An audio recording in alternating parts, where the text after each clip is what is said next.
اچھا سر، یہ فرمائیے گا کہ انڈیا کو کدھر آپ دیکھ رہے ہیں سر؟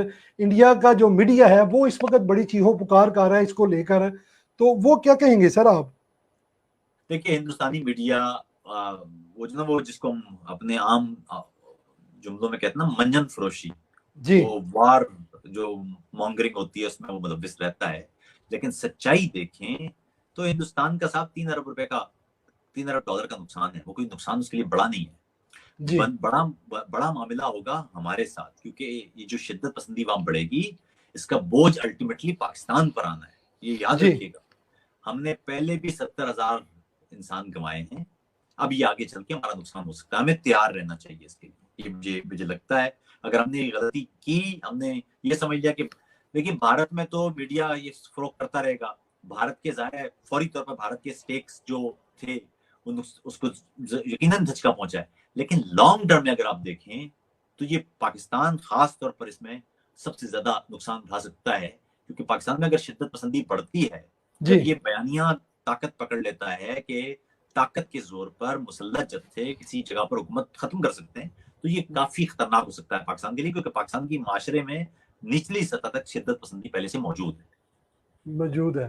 اچھا سر، یہ فرمائیے گا کہ جس طرح 4,000 غیر ملکی جو لوگ ہیں وہ افغانستان سے پاکستان پہنچ چکے ہیں اور پاکستان ان کی میزبانی کر رہا ہے، کراچی میں ان کو اٹھایا گیا ہے، تو سر وہ کس نظر سے آپ دیکھ رہے ہیں سر؟ دیکھیں وہ انٹرنیشنلی دیکھیں مجھے لگتا ہے عثمان بھائی اس معاملے میں نا ہمیں تھوڑا سا سوچنا چاہیے. جی انٹرنیشنلی جب کسی ملک کو کہا جاتا ہے، اگر آپ کو WHO کہے، اگر آپ کو یونائٹڈ نیشنز کہے کہ ایسا کرنا ہے، پھر آپ کے جی زیادہ چانس ہوتا نہیں ہے. کیونکہ آپ انٹرنیشنل کمیونٹی کے ساتھ جڑے ہوتے ہیں. اس وقت مشرف کی حکومت ہوتی یا زرداری صاحب کی حکومت ہوتی یا نواز شریف صاحب کی حکومت ہوتی ہے، جب بیرونی برادری آپ سے، بین الاقوامی برادری آپ سے استدعا کر دیتی ہے کہ آپ نے اس میں ہیلپ کرنی ہے، پھر سب کو تاجکستان کو بھی ہیلپ کرنا پڑ رہی ہے، ازبکستان کو بھی ہیلپ کرنا پڑ رہی ہے. جی پورے کا پورا نیٹو بلاک ہے، یہ وہاں سے شامل ہے. اسی طرح جاپان شامل ہے اس میں، اس ایویکویشن مشن میں ترکی شامل ہے.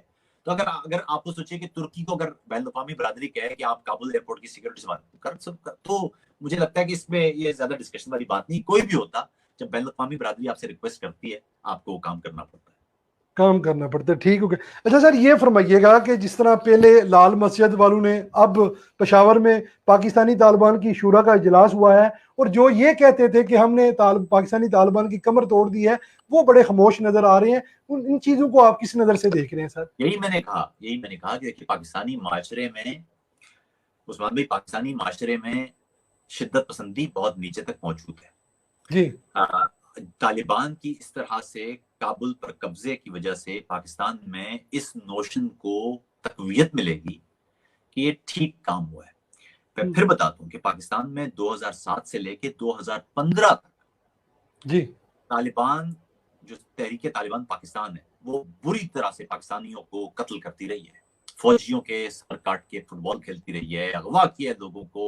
پاکستان میں کوئی غیر ملکی آتا نہیں تھا، اغوا کر لیتے تھے. بے شمار مسجدیں، مندر، عبادت گاہیں، گرجے سب تباہ کیے، بازار خون سے نہلائے، درگاہیں، داتا دربار پہ حملے ہوئے، رحمان بابا کی مزار پہ حملے ہوئے. کہاں حملے؟ 7 پہ حملے کیے. یہ اس لیے حملے ہوئے کیونکہ یاد رکھیے گا دہشت گردی ہو ہی اس وقت سکتی ہے جب دہشت گردی کا ڈھانچہ موجود ہو.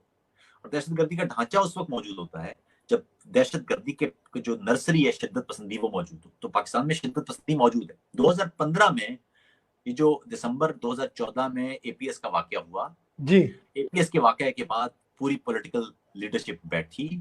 یہ طے کیا گیا نیشنل ایکشن پلان کی صورت میں کہ ہم نہیں ہونے دیں گے. اس کے بعد پھر آپ جانتے ہیں کہ مفتیوں کا فتویٰ آ گیا 2015 میں، جس کے تحت خود کش دھماکوں کو مسلمانوں کے خلاف یہ جو ہے وہ حرام قرار دیا گیا. ایک پورا نیریٹو بنایا گیا اور پھر فوج کو کہا گیا کہ جو ٹی ٹی پی ہے جی یہ بھارتی ہیں، یہ غیر ملکی ہیں، یہ کافر ہیں. اس طرح سے پھر ہو سکا. لیکن میں ایک آپ کے تمام حاضرین کو بتا دوں کہ 2015 میں یہ ہوا نیشنل ایکشن پلان، یعنی دسمبر 2014 میں اے پی ایس کے بعد.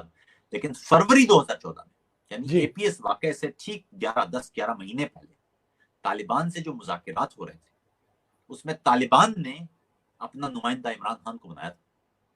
یہ مزیدار بات ہے، ہمارے یہاں لوگ بھول جاتے ہیں نا. جو تحریک طالبان پاکستان ہے اس نے اپنا نمائندہ مولانا سمیع الحق اور عمران خان کو بنایا تھا. تو یہ بھی تو سر اس لیے